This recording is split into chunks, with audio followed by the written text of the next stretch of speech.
अब हम लोग इलस्ट्रेशन नंबर 12 में आते हैं। उससे पहले एक बार देख लीजिए, यहाँ जो हम लोग का इलस्ट्रेशन नंबर 11 था उसमें चेंज इन है जो number of share to be issued था वो कैसे निकालते थे। तो 6 लाख डिवाइड बाय हम लोग किए थे 102, तो ये हम लोग का आया था 5882.35।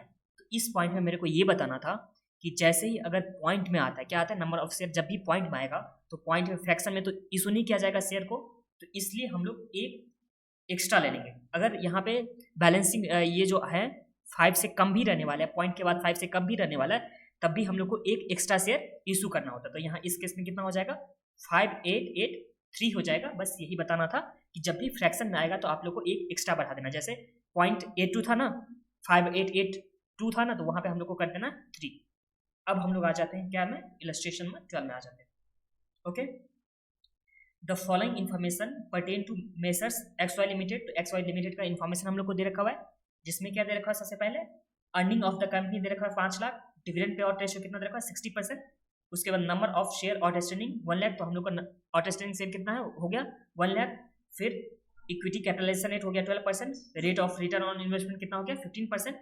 आगे कैलकुलेट में क्या बोला है, तो कैलकुलेट में what would be the market value per share as per Walter module. तो वाल्टर मॉड्यूल के हिसाब से मार्केट वैल्यू कितना होना चाहिए शेयर का, वो निकालना है। एंड सेकेंड नंबर का what is the optimum dividend pay out ratio according to Walter module and the market value of the company's share at the pay out ratio. तो हम लोग को क्या निकालना है, ऑप्टिमम कितना होना चाहिए पे आउट रेशियो, वो भी निकालना है। और उस केस में कितना मार्केट प्राइस हो जाएगा शेयर का, वो भी हम लोग को सम्स में निकालना है। तो आ जाइए कॉपी में, आ जाइए इलस्ट्रेशन नंबर 12। सबसे पहले सम्स में क्या दे रखा हुआ है, अर्निंग दे रखा हुआ है, तो हम लोग निकालेंगे earning per share. Earning per share सबसे पहले कितना अर्निंग दे रखा हुआ है सम्स में, तो अर्निंग दे रखा हुआ है 5 लाख का, और नंबर ऑफ शेयर दे रखा हुआ है 1 लाख। तो ये हो जाएगा 5 लाख डिवाइड बाय 1 लाख। इस तरह से अर्निंग पर शेयर कितना आ गया, ₹5 पर शेयर। ये हो गया हम लोग का अर्निंग पर शेयर। आगे सम्स में क्या दे रखा है, डिविडेंड पे आउट रेशियो कितना परसेंट, 60%। तो डिविडेंड पे आउट रेशियो कितना हो गया 60%। एंड सम्स में आगे बढ़ने से हम लोग को क्या हो गया, इक्विटी कैपिटलाइजेशन रेट जिसे क्या बोला जाता है, केई बोला जाता है, and rate of return on investment जिसे बोला जाता है आर। तो ये हम लोग को दे रखा हुआ है, केई हो गया 12% एंड आर कितना हो गया, ये हो गया हम लोग का 15%। और सम्स में वाल्टर मॉड्यूल के हिसाब से हम लोग को क्या निकालना था, तो वाल्टर मॉड्यूल के हिसाब से हम लोग को निकालना है मार्केट प्राइस क्या होने वाला है। तो सबसे पहले फॉर्मूला लिखेंगे वाल्टर मॉड्यूल के हिसाब से। वाल्टर मॉडल फॉर्मूला क्या होता है इसमें, इसमें फॉर्मूला होता था P0 is equal to dividend plus earning minus dividend into R by K E, and उसके बाद होल डिवाइड बाय हम लोग क्या करते थे, के ई करते थे। तो ये हम लोग का हो गया था वाल्टर मॉड्यूल के हिसाब से फॉर्मूला हो गया था। अब इसमें डिविडेंड पे आउट रेशियो कितना परसेंट है, 60% है, और यहाँ पे अर्निंग पर शेयर कितना था, 5 था। इससे हम लोग क्या निकालेंगे, डिविडेंड।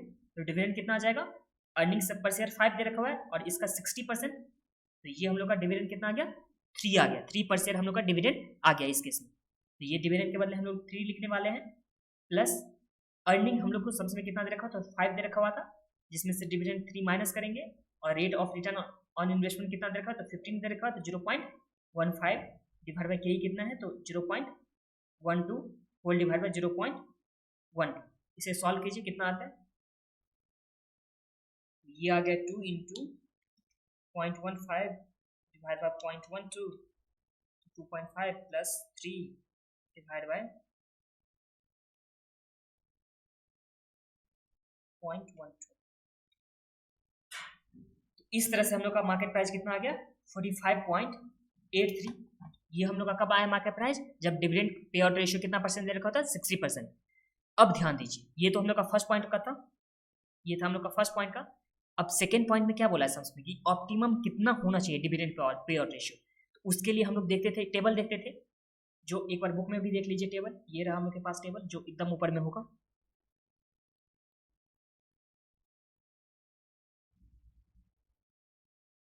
ये रहा हम लोग के पास टेबल होता था। क्या होता था टेबल में, दोनों ही गॉर्डन मॉडल के लिए या वाल्टर मॉडल में दोनों में ही सेम टेबल था। इसमें क्या होता था, जब यहाँ R इज ग्रेटर देन क्या होता था, के ई, मतलब कंपनी ज्यादा पैसा कमा सकती है एज कंपेयर टू जितना एक्सपेक्टेशन होता है शेयर होल्डर का, तो उस टाइम में optimum dividend pay out ratio कितना होना चाहिए था, 0 होना चाहिए था। एंड उसके बाद जब इक्वल होता है तो क्या हो सकता है, कुछ भी हो सकता है। और जब यहाँ आर कम होता है, जो कंपनी कमा करके कम देगी शेयर होल्डर के एक्सपेक्टेशन से, उस टाइम में 100% डिविडेंड पे आउट होना चाहिए। तो ये हम लोग के पास था। तो देखिए इस केस में हम लोग को क्या दे रखा हुआ है, आर कितना दे रखा हुआ है। इस केस में हम लोग को आर कितना दे रखा हुआ है, तो आर दे रखा हुआ 15%। ये हो गया 15%। इज ग्रेटर देन के ई कितना परसेंट है, 12%। इस केस में आर क्या है, ग्रेटर देन के ई है।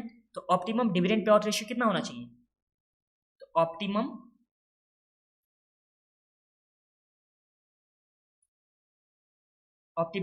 डिविडेंड पे आउट कितना होना चाहिए, इस केस में 0% होना चाहिए। तो जब 0% ऑप्टिमम डिविडेंड पे आउट होना चाहिए, उस केस में हम लोग को मार्केट प्राइस कैसे निकालेंगे, उस केस में हम लोग का यही फॉर्मूला हो जाएगा, P0 is equal to D plus E minus D into R by K ई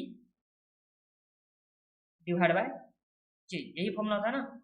अब डिविडेंड तो यहाँ पे 0 हो जाएगा, फिर अर्निंग माइनस डिविडेंड, तो यहाँ पे भी कितना आ जाएगा, 5 माइनस 0 आ जाएगा into 0.15 divide by 0.12 whole divide by 0.12। जब इससे सॉल्व करेंगे तो इस टाइम में कितना आ जाएगा, तो 5 into 0.15 divide by 0.12 divide by 0.12, तो हम लोग का कितना आ गया 52.08। तो इस तरह से हम लोग का 52.08 हो गया और ये सम्स भी हम लोग का कंप्लीट हुआ। अब हम लोग चलेंगे नेक्स्ट सम्स में।